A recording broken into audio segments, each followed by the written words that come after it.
চট্টগ্রাম বন্দরের জেবিসিতে অবস্থানরত 4টি জাহাজের মধ্যে অবাক করা বিষয় হলো দুটি জাহাজ বাংলাদেশি মালিকানাধীন।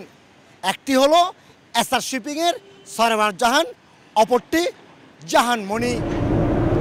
গত কিছুদিন আগেও এই দৃশ্য ছিল অকল্পনীয়। আগে চট্টগ্রাম বন্দরের জেটিগুলো দখল করে থাকতো বাংলাদেশের পণ্য নিয়ে আসা বিদেশি জাহাজগুলো। এখন পরিস্থিতি পাল্টাতে শুরু করেছে। 2013 সাল থেকে সমুদ্রগামী জাহাজ ব্যবসায় বিনিয়োগে এগিয়ে আসে বাংলাদেশের শিপিং ব্যবসায়ীরা। গত 11 বছরে বাংলাদেশের সমুদ্রগামী জাহাজের বহরে যুক্ত হয়েছে 99টি মাদার ভেসেল। স্বাধীনতার পর দুটি জাহাজ দিয়ে পণ্য পরিবহন শুরু করেছিল বাংলাদেশ শিপিং কর্পোরেশন। বাংলাদেশের পতাকাবাহী জাহাজগুলো আমরা চাই বিশ্বের প্রতিটি বন্দরে পৌঁছে যাক। আমরা এত ঝুঁকি থাকা সত্ত্বেও আমরা কিন্তু চেষ্টা করেছি একের পর এক জাহাজ নিয়ে আমরা এই ব্যবসাটাকে প্রসার করতে। গ্রিস যেমন আপনার পুরো বিশ্বে পরিচিত শিপিং হাব হিসেবে, আমরা কেন পারবো না? আমাদের প্রচেষ্টা থাকবে যে বাংলাদেশি ফ্ল্যাগ বিশ্বের প্রতিটি বন্দরে পৌঁছাক। নগদে 500 টাকা বা তার বেশি পেমেন্টে পেতে পারেন ঢাকায় জমিসহ 20 কোটি টাকার পুরস্কার।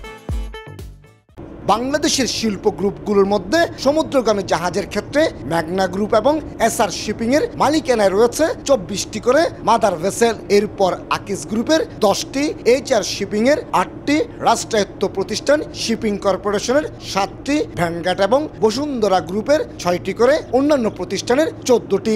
গত 5 বছরে নতুন পুরাতন 71টি জাহাজ কিনেছেন বাংলাদেশের শিপিং ব্যবসায়ীরা।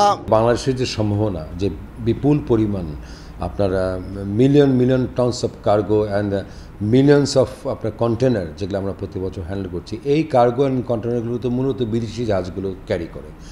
এটা যদি বাংলাদেশি জাহাজ যত বেশি আসবে তত দেশে আমাদের দেশে তত বেশি বৈদেশিক মুদ্রা আয় হবে। ফরেন ফ্ল্যাগ জাহাজগুলো যেভাবে আমাদের কার্গোগুলো ক্যারি করে যেই ফ্রেটটা পেত সেটা ফরেন কান্ট্রিগুলোতেই যেত।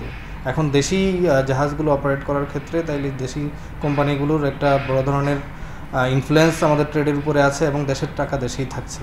এদিকে বাংলাদেশি মালিকানাধীন শততম সমুদ্রগামী জাহাজ হিসেবে নিজেদের কৃতিত্ব নেওয়ার জন্য আবেদন জানিয়ে রেখেছে মেঘনা গ্রুপ, মেঘনা সেঞ্চুরি, এসআর শিপিং, জাহানওয়ান এবং ভ্যানগার্ড গ্রুপ রয়্যাল আরাকান জাহাজের নাম দিয়েই এই আবেদন করেছে। তবে বসুন্ধরা গ্রুপ আবেদন জানালো জাহাজের নামকরণ করেনি। শিপ গ্রোয়িং খুব দ্রুত হচ্ছে এবং আলহামদুলিল্লাহ প্রায় সব কোম্পানি এখন জাহাজ ক্রয় করছে এবং জাহাজ বিজনেসে আরও জাহাজ ফ্লিট বাড়াচ্ছে। 2024-এর ভিতরে আমরা আশা করি আমাদের 125-টির ভিতরে আমরা পৌঁছাতে পারবো ইনশাআল্লাহ। নগদে 500 টাকা বা তার বেশি পেমেন্টে পেতে পারেন ঢাকায় জমিসহ 20 কোটি টাকার পুরস্কার। নৌবাণিজ্য অধিদপ্তরের তথ্য অনুযায়ী বাংলাদেশে মালিকানাধীন 99টি জাহাজের বহরের মধ্যে 9টি জাহাজ একেবারেই নতুন মাদার ভেসেল। বাংলাদেশি মালিকানাধীন এসব জাহাজে সর্বমোট বিনিয়োগ রয়েছে 18 বিলিয়ন মার্কিন ডলার, আর তাতে বছরে বাংলাদেশে আসছে আয় হিসাবে 6 বিলিয়ন মার্কিন ডলার।